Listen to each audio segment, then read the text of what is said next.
I'm Ginny Weissman from the Pet Ministry, and it really is a privilege to be able to talk to you today. I'm just really trying to hold it together because when I talk about the pets, it is a place where I go very, very deeply about my passion for them. I started at the Unity Church in Chicago in about 1980, which was started when some kittens were found in our church, and we decided to start adopting them out of the services. So I did that in Chicago for about 15 years. So I was here several months, and I was asking for a sign from God. And one Sunday, Reverend Joe comes out in the service with his 2 new Labradoodles and says that they just adopted these cute puppies. And then I was told that Dr. Maxine adopted a dog that had been on the streets, and she kept that dog. And so I said, here's my sign.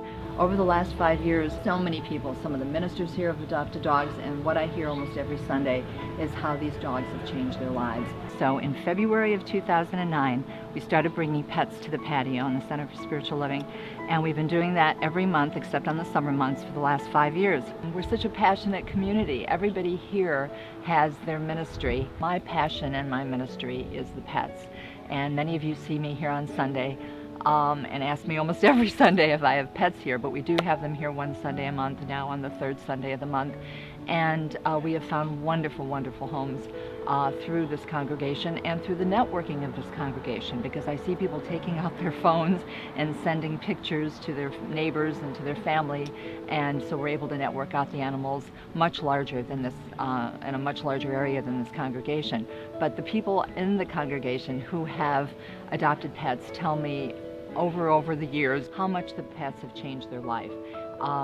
They do lower your blood pressure, they do improve your health, but most of all, they're our companions who keep us from being lonely, from being sad, who sometimes give us a reason to get up in the morning, and that's what I look for.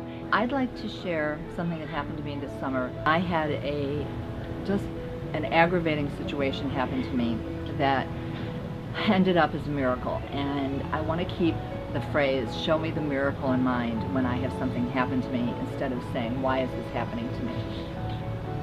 By accident, a friend drove my car with the emergency brake on for about 6 miles. The car smelled like it was going to blow up. I took it into a dealership that I trusted, hoping they wouldn't tell me I needed a whole new brake job, because you never know when your car's, got brake problems, how dangerous that could be. Fortunately, I had an honest mechanic who said it was fine to drive, and the next time we do the brakes, everything was fine. But I was still angry about it. I was still in a snit about it. And instead of letting that happen, I kept praying about it, saying, let it go, forgive it, whatever. And briefly, what evolved out of that story was a wonderful home for another pet. Because I was sitting in the mechanic's place that morning, I met a woman who fostered a dog for me. And the dog wasn't staying at that home. The dogs pick who they want to be with. Escaped from her home, went to the house next door, and adopted a wonderful family who now love this dog.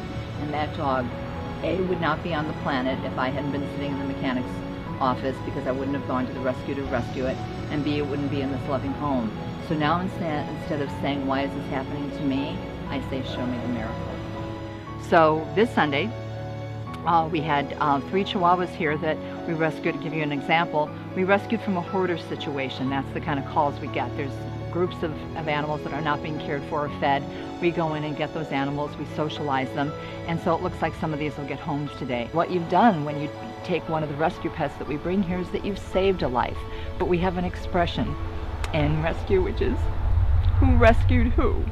Because you think you're saving the life of the pet, and that's a wonderful thing. But when you have that pet, you realize that that pet also rescued you and gave you a purpose in your life, a new life, maybe a healthier life, and that's why I do this.